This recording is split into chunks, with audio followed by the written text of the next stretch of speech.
So I added a little change. This is an addendum to the previous video, and before in the previous video we just modified the installers to be per architecture, and now I also add, in addition to the installers, a storage version. Okay, so in the installer I gave like a particular name for the storage, which is what it will be installed onto,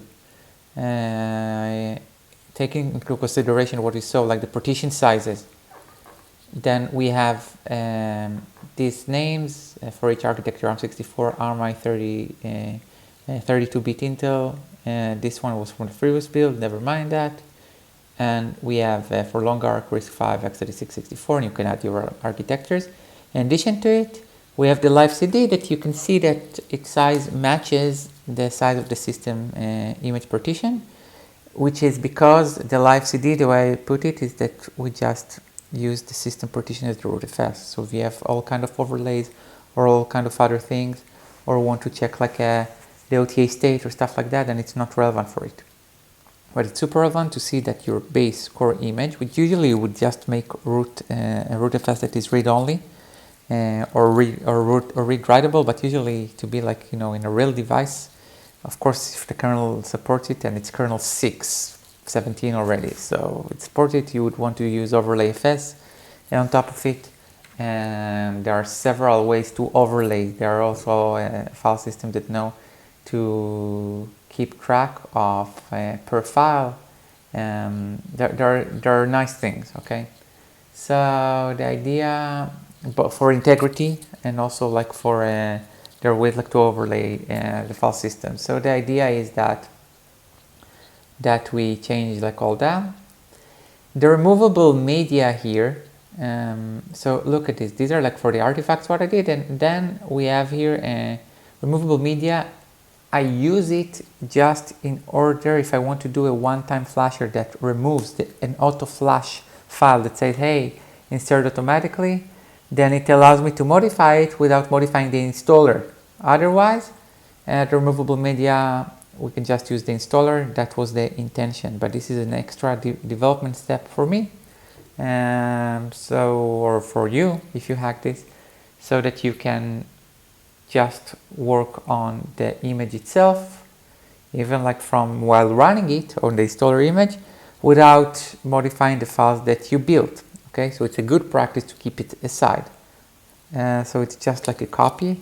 One could alternatively link to it, because and there are all kind of parameters, and this is where things get overcomplicated for flexibility.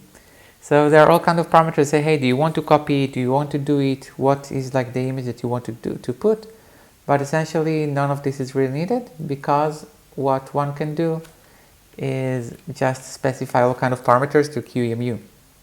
So when I run like this QEMU, you can see where it is represented here. So we have like the EMC disk. Here it was the long arc. So this is where it is, okay? And in addition to it, you have the removable drive, that instead of like removable media image, you could just put the file system, one of like the image, it's long arc, so we can put like the installer here. And of course, this has no effect if you don't wait for the removable media, as per our designs we've seen several times in other videos. So these are the things that we had, and the rest of the thing here, the staging here, it's the system packed. Okay, it's the root file system packed, and you can see that both this and the WIP images, they look pretty much the same. So let's observe both of them. So let's go ahead and look at this, and let's look at that. So we can see that they have the same UUID. We see they have the same timestamps. Let's do MD5 sum on them, and we see they have the same MD5 sum. And both of them have indication of like staging and so on and so forth. So what's the deal? What we do is essentially we take the system image. Let's just take one of them. There is a reason for this redundancy, but it doesn't matter now, because things can work even without them. So if I say make your foobar, and I do like mount and show loop, we don't even need it, this foobar, and I look at, I don't know, file, foobar bin ls, it's busybox file. So we can see that it's long arc, it's like the last thing that I done. And if I want to go ahead and to root into it, because I do have QEMU set up here, QEMU user static, then I can just do that. Bin sh, because otherwise I have bash, and I can do ls, or I can do busybox and see like the version. And this is like the version which represented it was built yesterday. So these are the images that are like temporary during the build, and the staging images, let me just get out of the root and unmount it.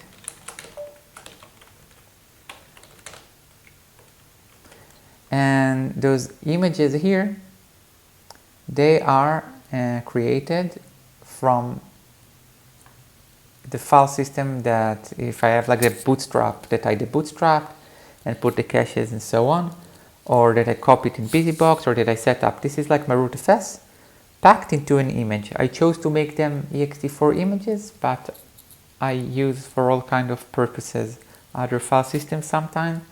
I didn't want to include all the choices here because actually because it's just some work that I cannot port yet without efforts. I mean, that's actually being used in real projects. So, but it's nothing. I mean, I can do it in 5 minutes. But I need to test it, and I don't have the time for it. So essentially, this is the structure. And again, like I chose before to just use one file because it can take a lot of time. Like if each one of these if this 1.8 gigs becomes 18 gigs, which it has before in the long arc when I use Debian with full graphics, then it's not so nice anymore. So when you develop something, usually you're not going to be working and testing millions of things in parallel. But if you do, you need to be mindful of that. So that covers it, that sums it up. You will probably see all kind of variables that either, they are very well documented, okay, but that are either start with config imager or something, and maybe also like with a QEMU. And I'll show you a couple of them because I have it here. This is what I changed like in the last thing. So config bsp, sorry, underscore QEMU, okay. And for the imager, we had like the partition sizes, and there are a lot of other goodies for the imager, but that wraps it up for now. It's short, it's sweet, it's to the point, and it completes the other videos about the storage sizes, about the caching, and about using several root file systems with the same system. Thank you for watching.